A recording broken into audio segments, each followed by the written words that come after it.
What's up, Tino? Hey, what's up, man? How's it going? It's going, man. It's going. How are you doing? Nice. Doing great, man. Our album's about to come out tomorrow. Just damn pumped, getting ready for a crazy weekend, you know? Yeah. Signings and freaking everything that's going to happen around that. Yeah, it's going to be awesome. Where are you guys going to release the album? We're going to be at Amoeba Records tomorrow in Hollywood. Oh, no shit. I was just there on Saturday, man. Oh, right on, man. I love that spot. So we're pumped that we get to go do that, and then we're going to San Diego and Fullerton and Bakersfield and doing some in stores at the FYE for your entertainment out there. Killer, man. I mean, except for Bakersfield, but yeah, everything else seems pretty good. Yeah, I got family from there. Oh, for sure. Yeah, they're not the most classiest people, so that's why I said that. All right, yeah. So, talk me through the new album, man. How you guys went through some changes, and what can the fans expect from this album? Hugely, I think what we really tried to do was kind of refocus of Mice's sound, and I think in a lot of ways through the past, you've been able to hear how Mice has progressed musically. I think every album, we definitely try and push the envelope for ourselves as musicians as well as for our audience, because, we have an audience of listeners. It's not just, it's not just all about us. So in a lot of ways, we wanted to kind of with this album, refocus the sound of Mice and Men, really draw a focus to the strengths of Mice and Men. And I think a lot of that comes in heavy music. I think a lot of that comes with empowering lyrics. I think a lot of that comes with very real and emotional lyrics, and maybe not necessarily needing to be, a huge metal song, that it can take you on kind of a different route and make you feel a different kind of thing. And for us, really making music and doing that is all about emotion and feeling that and trying to channel that into the music. And so for us, we really feel like we did a great job of putting that into songs and creating this album, Defy. How do you guys, with the writing of this, you have your intention of so to speak, taking it back to music is what you said. How do you guys write for that? Do you guys do studying? Do you guys, study more of your instruments and then go to there? Or is it more of you're studying other music? Or is it just something that's inside of you? It's kind of more like it happens. There's no real set time for us that really is a focus on writing per se. It kind of happens at any moment, and because our life takes us to random places and whatnot, we have methods of getting ideas out at any moment. Now with technology and stuff, we don't have to necessarily be in the jam room to get the first shred of an idea together enough to remind you of what it was when you get home or something like that.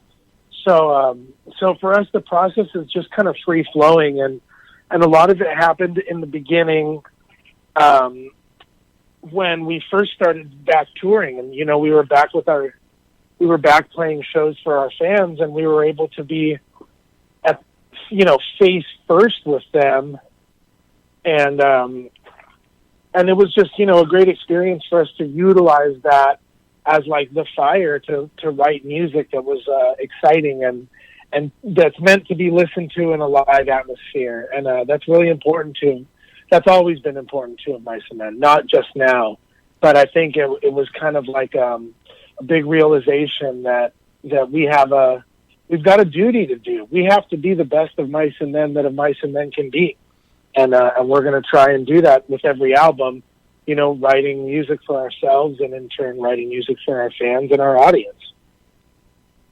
And how different is this, version of Mice and Men? It's went over a couple lineup changes throughout, the past few years, and now you guys are down to 4. Are you guys nervous about the change up? Or are you nervous about the reception of the crowd and your fans? And what makes it different? I think I'd be lying if I didn't say, coming back before we had played a show, thinking about getting on stage with just the four of us, it definitely did make me anxious, because we had never really done that before. Mm-hmm. And within the first couple minutes of being, I'd even say seconds of being on that stage and starting that first song, counting that first song in and getting, it's about the chorus of the first song that I was just like, oh man, like the crowd's really responding. The music is still here. We've been rehearsing super hard to make sure that, we're performing our old songs to a level that we feel like is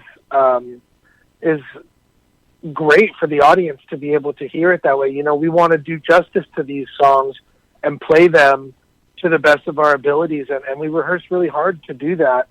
And so it all kind of melts away in that first, I'd say 30 seconds of playing music, because then it just kind of goes back to what it's always been about, which is having fun and playing music. You don't want to overthink anything on stage. The stage is not a place for thinking. The stage is a place for, acting. It's you got to do it up there. There's no way that you cannot.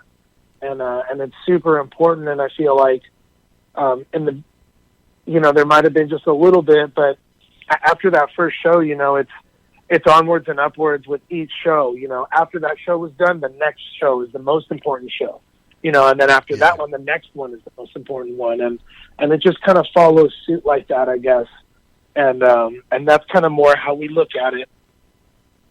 Nice. And on a side note, are you a big fan of Korn? Yeah, hell yeah. Okay. All right. So I believe like one of my buddies was on tour with you, and every time before a set, you would warm up with special drumsticks. Does it sound familiar? Oh, yeah. All right. So one of the drumsticks you had were from Korn, the drummer of Korn. Yeah, they were. And at the end of the tour, you had lost them the last day. Yeah. Well, they end up finding the drumsticks. And I'm not sure if you want them, but they are one of the techs you had on hand. He ended up finding them inside one of the bags. So I can connect you. That's dope. That's so funny. What was that? He was saying that you're getting like nervous about it because you haven't warmed up with any other drumsticks, and that was sort of your routine. Oh, well, no, yeah, you know what? It's funny because I like to warm up with really thick drumsticks. And when I first moved to Huntington Beach, I went into one of the local music stores and I was looking for a pair of like marching style sticks or whatever. So I was like looking and this is a small Huntington Beach shop, and then I saw a bucket of these bonker thick looking sticks. You know what I mean? Like I play 2B, and those are pretty thick in comparison. That's and so these were thicker than that, and they're perfect. And I was like, oh my god! And they're the original David Silverius sticks, and I thought that was like the most sick HB thing that could happen. Is like first moving to Huntington and knowing that Korn had roots out there, and obviously I'm pretty sure David still lives out there. So, here where I live, and yeah, so it was kind of like a cool a thing. And obviously, I bought 2 pairs. I took one on tour, and I still have a pair. So I'll say, let the homie keep those sticks, and know that some good drummers have played on those, I think. Yeah, because I talk to my friends and like, oh yeah, I guess I'm interviewing my son man Tino, and then I got a story, and yeah, that's awesome. That's really funny, because I think that's the only signature stick that I've ever had on the tour. Well, I guess now technically, one of the pairs. No, that's the only artist signature stick for sure. So that's really funny. But no, I believe in, like, you know, on tour stuff finds its way to other homes, and as long as it's somebody that, you know, loves music and is gonna appreciate it, you know, that's fine by me. Awesome, dude. That's cool. I'll let them know. The other question I got, like, when I would tell people, "Oh, I'm interviewing Tino for Mice and Men," they're like, "Oh my God, I love Little Talks." I'm like, "What the fuck?" Like, yeah. So does that happen a lot? Do people, like, think that you guys are Monsters of Men? Not that, like, real big fans, but, you know. It happens. I wouldn't say it happens a lot, but, you know, I'll tell you a funny story. We were in Germany and just on this last tour, and we were hanging out after the show, you know, with a bunch of the fans after, and this older couple came up with their, like, older daughter. You know, it looked like they definitely looked out of place, and they want, and so they came up and they were like, you know, we were under the impression that you guys were of Monsters and Men, so we were you know, and they're like German speaking English, you know, telling us this story and being like, you know, and we thought that was that, but we have never seen a band like you guys before, and now we're fans. And I was like, and they wanted to wait till the end of the show to see if they could talk to us and tell us that we had made new fans tonight, even though they thought they were going to a Monsters and Men show. I mean, what gave it away? You know, they were there. Did they see? Yeah. They look around like, oh man, I guess these are kind of fans. Well, and they said it was funny that they said that it wasn't the crowd that they thought listened to that kind of music. Because we've got, you know, kids with crazy colored hair, and they got chains and spikes and whatever, you know, like, I don't know. It's different, dude. But to us, it's all cool, you know, like, whatever. What do you do for fun? Besides music. I love just listening to music. I love creating music. To me, it doesn't ever really feel like a job. It's just something that I enjoy doing, which is amazing to know that I can say something like that and like never get sick of it. But do you still search for new music? Oh, absolutely, man. Yeah. Like one of my big things on tour is going into local record stores, you know, finding the closest one and Ubering or lifting there or whatever, hitching a ride and going and checking out, you know, local record stores and seeing what kind of collections are there, and also to kind of talk to the owners and, you know, thank them for staying in business and stuff like that. I feel like being a musician, it's so important to know that people are still supporting music and supporting physical formats, and I'll burn 2 or 3 hours just sitting in record stores listening to music and just randomly grabbing stuff and listening to it. And to me, it's really kind of like a therapeutic thing. Whereas also, I guess I don't view music as stressful. I think that all of the busyness that comes through being a touring and a recording musician can get overwhelming. But I think music itself will never feel like that to me. So it's almost like it's different when you just kind of get to just kind of sit there and listen. And that's pretty important to me. So, yeah, I'm always looking for that, and I love looking for new local bands too. I always talk to our fans on Twitter, and I encourage other fans to give me demos. And if you ever see me, you know, I would love to check your band out. And that's just because I love finding new bands and just listening to music in general. And I feel like anybody should deserve an audience, and I'm not any more entitled to listen to anything than anything else. I just love listening to stuff. So if somebody would want me to hear it, I'll take a listen. You know, that's cool. Yeah.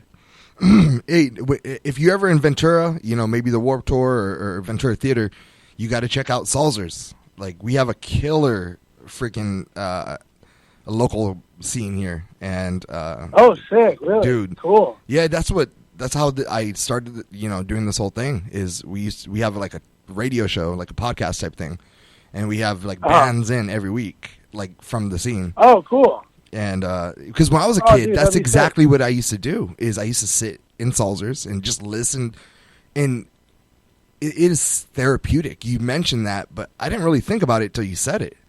Like, I can sit there for 3 hours and not be bored and really feel like I have a connection with the universe type thing, For sure, dude. And it's something that, it's funny. I was just talking to the barber about it today. I was getting my hair cut this morning.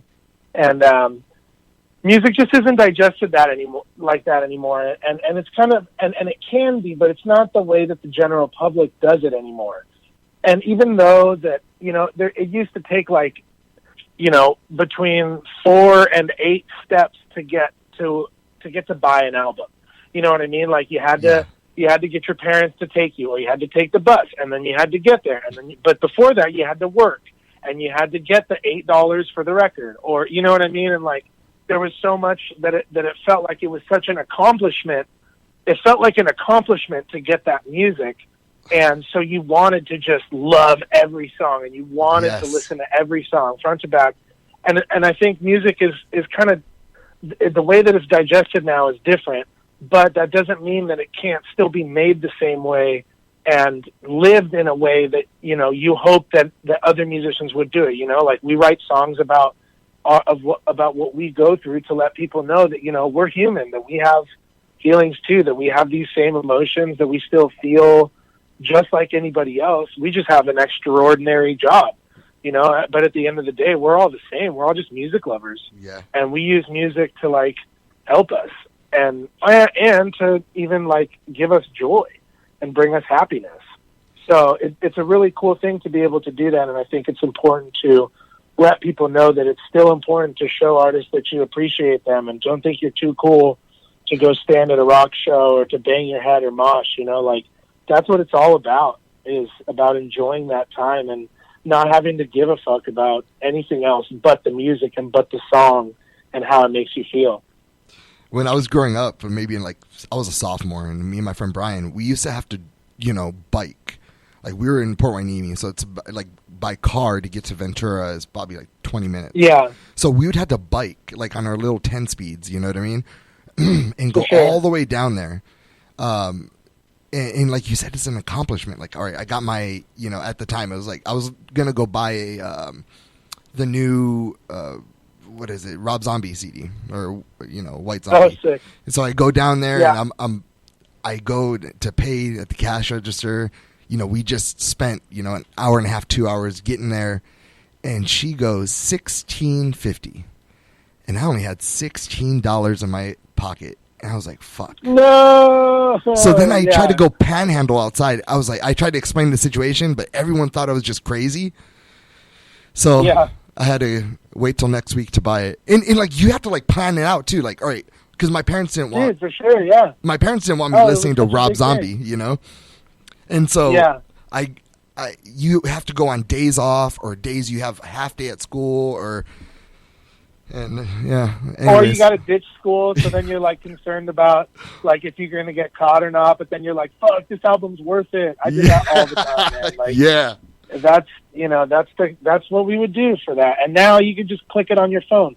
But why not? I mean, fuck, I listen to music just like that. Like I do it the same way. But it's also important to me because it's how I grew up, and that's how I still that's how I was taught to appreciate music. And not everyone's taught that, and that's nobody's fault. They just don't know how awesome it can be. I remember I would get pissed off too, like if an artist only had like a single piece of paper in the CD sleeve. Like, there's no booklet? Oh man, you guys suck. Hey, you know what? That's what's really cool about this album is we really pulled out all the stops on the physical copies too. We got a beautiful like brass copper inlay on it, and on the it's like kind of reflective. It's super nice on the vinyl with like a huge gatefold that looks great and some awesome variations. Not to mention then on the actual physical disc, we are on the CD. In that booklet, we got a bunch of different like it's just a really, really well designed, with different kind of papers. And I used to love when I would look through, like some of the pages, kind of like overlap and lay over each other to make new images. And so it's kind of like there's like translucent paper in it. So it's really cool, man. Awesome. Like what's super important to us is to make sure that, you know, our fans and our audience and the people that are supporting our music are getting something that they're going to want to keep and hold on to. That's not just a piece of plastic that ends up in the gutter of their car, because that's the only place that there are CD players frickin' anymore. Yeah. And so for us, you know, when we put out music and when we package our music, we want to really make sure that our audience is going to get something that's worth keeping, that's worth revisiting a little bit later, or that's worth reading the lyrics along with the album. You know, that's another one of my favorite things to do, is really get in there and dive in. It always pissed me off when there was no lyrics. I was like, what? You don't know how many times I've messed up lyrics in like, you know, saying them out loud because I didn't know them. And then you just feel like an asshole when you find out what the real lyric is. Like, oh, shit. Right. Like, you know that Bruce Springsteen song, the Heartache, or 6th Avenue Heartache, or Fifth Avenue Freeze Out. Oh yeah. Yeah, I used to get that always. I used to get that fucked up for the longest time until I was like 32. Like I used to think it had to do with Fifth Avenue. I don't remember, but I remember it just feeling super embarrassed when my friends called me out on it. And it's always good to be able to read it. Yeah. That's why. Yeah, I think that's why I always read the lyrics. I even like I had a journal that I would just write lyrics down of my favorite songs, and it would just be my lyric book. And half the time I would just make up the lyrics because there was no internet then either. Yeah. So I couldn't just like Google it. Who's your best friend on tour? It doesn't have to be in the band. Just like who do you get along with like super well? You. Can you hear me? I'm kind of losing you here. Is it a little better? Check. Connection's getting a little weird. Can you hear me? Yeah, now I can. All right, cool. Who's your best friend on tour, and not necessarily in your band?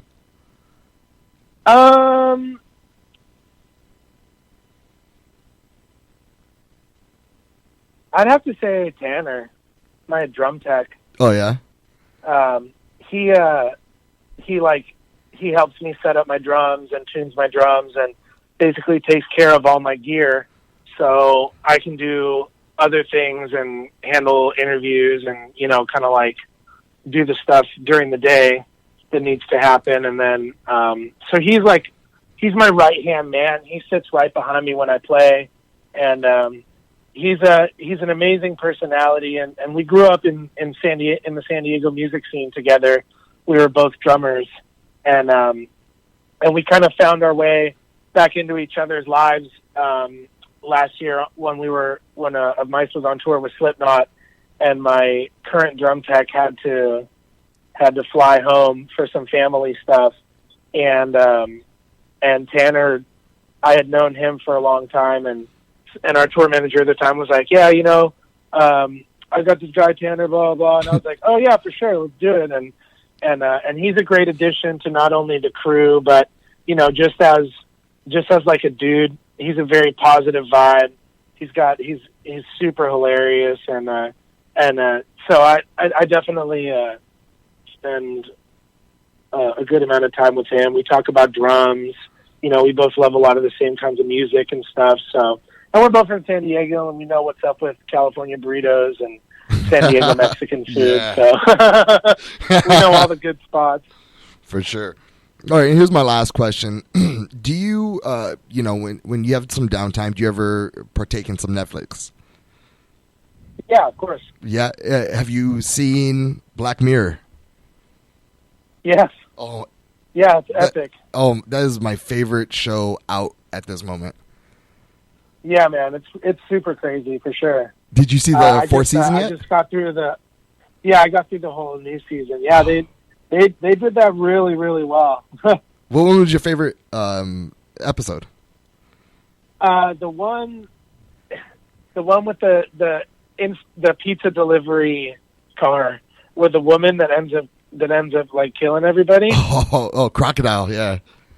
Yeah, Crocodile. Sorry, I forgot the name, but yeah, that one was awesome. And I remember thinking, because I used to deliver pizzas, and I was thinking, like, when I saw that, I was like, oh my God, they're going to for sure have vehicles like that in the future. And then people aren't going to have to deliver pizza anymore. Like, that's crazy. Yeah. And then I saw like some news articles about it after, and yeah, so that one was pretty trippy. I didn't expect that. The whole capturing the consciousness, that really, like, that's a possibility now. You know what I mean? For sure. Yeah, absolutely. At that moment, like, you could theoretically live forever. But then you ask yourself, like, all right, do you want to live forever? Do you know if there's anything past this life? No. You know? Yeah, see, that's kind of the crazy. That's the juxtaposition right there. Is that really worth it? But I don't know. I guess I've always kind of wanted to be a vampire, so maybe I would. Yeah, me too. All right, man. I definitely appreciate it. We appreciate it, and good luck with the album. Yeah, man. Thank you. Good luck with the tour. And hey, we believe in you out here. Yeah, thank you so much, dude. I appreciate all the love, and looking forward to seeing you guys when we come out to AZ with Bless the Fall and Fire from the Gods in Moscow. We're coming in hot. Actually, I think we'll be with Cane Hill as well. Yeah, that's at the end of the tour, so that's going to be sick. Damn, Denial, too. It's about to get sweaty. All right, brother. Just how we like it. Nice and sweaty. Cool. All right, man. Take it easy, man. Take care. Thank you very much. Bye-bye. All right.